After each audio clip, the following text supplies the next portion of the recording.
chest compression.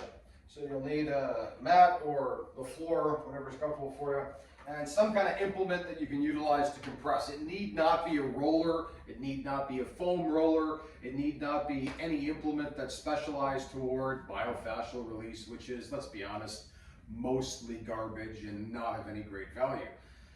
Compression of the muscle fiber, however, is a really good idea, and that's what we're trying to do here.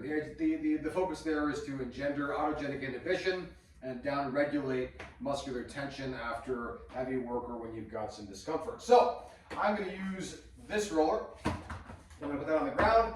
I like to put it at an angle. So if, for example, straight out of the roller, it's dead center, just like so, right along with my sternum. We're going to turn that to about 15 degrees, right?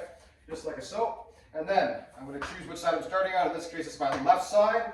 I'm going to lay the left part of my chest over that roller, and with this angle it should fit kind of nicely just in this crux here in the shoulder cavity, right? Notice how I've got one side kind of out the side. If I have it too far over this way, I'll be basing on my face. I mean, if you like that kind of stuff, go for it.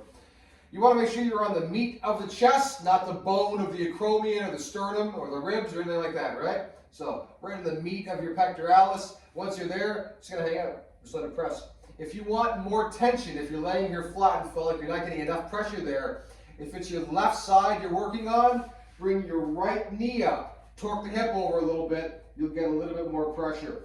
And then, like I say, just hang out for whatever your prescribed time frame is, usually between 45 seconds to a minute, but you can go a little bit longer if you like. Once you've hit your one side, bring it over to the other.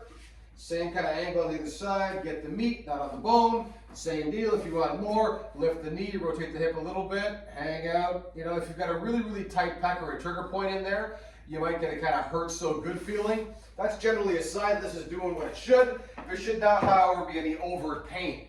Once you've completed your set, if you're doing some stretch work in part of your protocol, do that right after your compression. It'll be a lot more effective for you.